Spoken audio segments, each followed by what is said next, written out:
এইবাৰ লোকসভা নিৰ্বাচনত একেবাৰে নিশেষ হৈ পৰিব নেকি কংগ্ৰেছ? সৰ্বত্ৰ এতিয়া কংগ্ৰেছৰ বাবে যেন দুৰ্দিন চলিছে।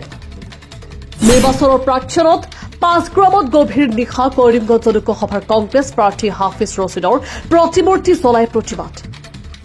টিভি চেনেলৰ এক সাক্ষাৎকাৰত বিতৰ্কিত মন্তব্য কৰি এইবাৰ বৰাকৰ মাইমাল সমাজৰ গণৰোষৰ বলি কংগ্ৰেছ প্ৰাৰ্থী হাফিজ ৰছিদ আহমেদ চৌধুৰী। বৰাকৰ মাইমাল সমাজলৈ কংগ্ৰেছ প্ৰাৰ্থী হাফিজ ৰছিদ আহমেদ চৌধুৰীৰ বিতৰ্কিত মন্তব্যই জোকাৰিছে বৰাকৰ ৰাজনীতি।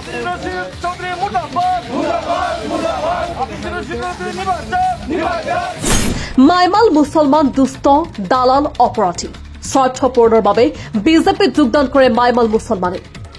আদালতত গোচৰ চলি থকা একাংশ দাগী অপৰাধীয়ে মুক্তি পাবলৈ বিজেপিত যোগদান কৰিছে। কংগ্ৰেছ প্ৰাৰ্থীজনে কৰা এনে মন্তব্যৰ বাবে আক্ৰমণাত্মক হৈ উঠিছে বৰাকৰ মাইমাল সমাজ। কংগ্ৰেছ প্ৰাৰ্থীজনে শীঘ্ৰে ক্ষমা খুজিব লাগে বুলি সকীয়াই দিলে মাইমাল সমাজে।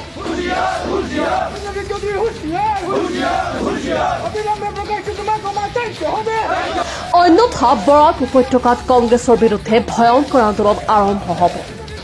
জনপ্ৰতিনিধি আৰু নিৰ্বাচনী প্ৰাৰ্থী হিচাপে এটা জাতিৰ নেতৃত্ব দিয়া লোকসকলক সংবাদ মাধ্যমত দালাল হিচাপে গালি গালাজ কৰা উচিত নহয়।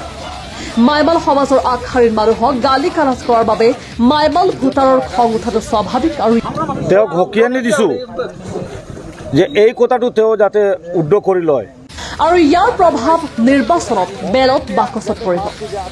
কৰিমগঞ্জ লোকসভা সমষ্টিত মাইমাল সম্প্ৰদায়ৰ ভোটে গুৰুত্বপূৰ্ণ ভূমিকা পালন কৰি আহিছে। হাফিজ ৰছিদ চৌধুৰীয়ে মাইমাল সমাজৰ ওপৰত কৰা এনে কুমন্তব্যক মাইমাল সংগঠনে তীব্ৰ গৰিহণা দিয়াৰ লগতে কংগ্ৰেছক বৰ্জন কৰাৰ হুংকাৰ দিয়ে। চৌধুৰী উচ্চ বৰ্ণৰ স্বঘোষিত উচ্চ বৰ্ণৰ মানুহ তেওঁলোকে আমাক ইউজ কৰি আহিছে।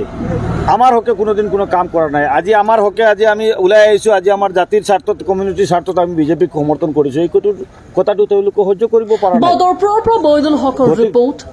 নাই। তেওঁলোক চৌধুৰী তেওঁ যে চৌধুৰী কমিউনিটিৰ মানুহ তেওঁলোকে সদায় আমাক ইউজ কৰি আহিছে।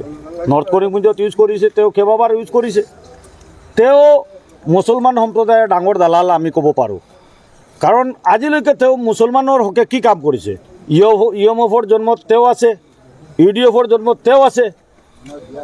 উকালতিত আমাৰ মাইমাল সম্প্ৰদায়ৰ পাতাৰকান্দিৰ প্ৰায় 1000 ফেমিলিক তেওঁ দালাল লগাই পইচা নি আমাৰ মানুহৰ কেছ উল্টা কৰিছে। গতিকে আমি ক'ব পাৰোঁ তেওঁ দালাল, তেওঁৰ মতিভ্ৰম হৈছে। তেওঁক তেজপুৰত ইমিডিয়েট ভৰ্তি কৰিব লাগে।